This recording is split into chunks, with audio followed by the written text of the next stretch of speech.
Channel. Today we're going to be reviewing what a firefighter paramedics carries with them on an everyday basis and for sports events. So, first of all, I'm a French firefighter paramedic, so the procedures I might carry out may be a bit different from what people do in other countries. So, this is what I carry on a regular basis. So, yeah, to go to work, etc. First of all, you get a cat tourniquet right off the bat. I'll always have gloves in my pockets, so I'm ready to roll when I open the kit. Then I get a second set of gloves, just in case. A set of trauma shears to cut someone's clothes off before applying tourniquets or anything else. Then you got a 4-inch Israeli dressing, so that's the Persis Medical, it's the real deal. Then for trauma supplies, you get 2 sets of roll gauze. You can use them to do wound packing or to wrap normal wounds, regular wounds. You get a Sharpie to write the time off on the tourniquet. And lastly, you get a CPR face shield.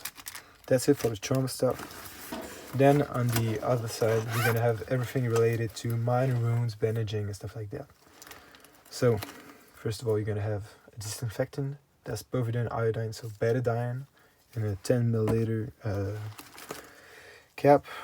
Then you got a roll of tape to secure the dressings.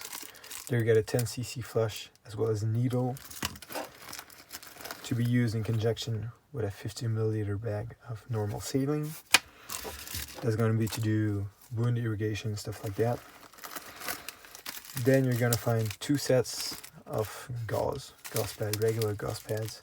You can use them either for doing wound cleansing, applying a bandage, or to do chest seals. You're gonna rip the paper part out, and tape 3 sides of the plastic part of it. Then I got a regular rescue blanket to fight against hypothermia. Small medications pack with normal bandages, plasters, and stuff like that. A few medications, so that's paracetamol, acetaminophen, and something for like cough drops. And then 2 sets of sugar for diabetics. Lastly, you get 2 5x9 pads. There you go, for moderate bleeding or widened wounds. Then the second kit I'm gonna carry for special events, sports, stuff like that.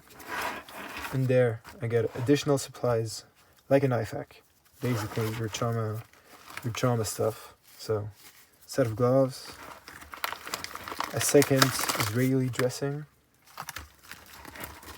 a soft T tourniquet. I chose the soft T just because it's flatter and you can easily fit it in here.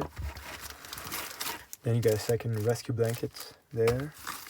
And finally, some roll gas for wound packing. On the other side, you got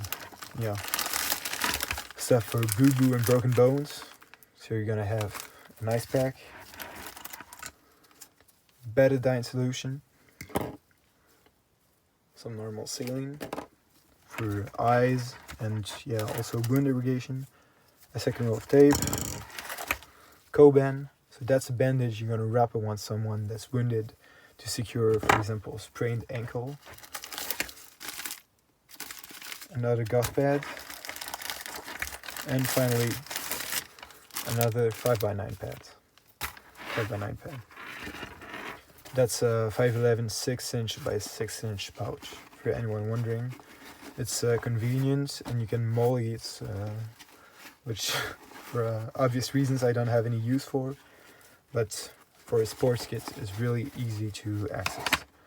So there you go, guys. That was everything I carried with me on a regular basis. I got also a special kit for the car, for the house, etc. I will detail in other videos. If I needed to choose items to carry with me, I choose, so if you want to constitute your own kit, I choose a tourniquet, cat or soft tea, whatever, just take the real deal. You're going to have this placard for soft teas. a set of gloves, an Israeli dressing, and a rescue blanket.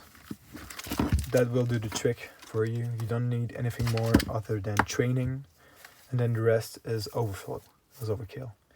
There you go, guys. Thanks for watching, and if you want, you can subscribe. I'll post other videos about other medical kits.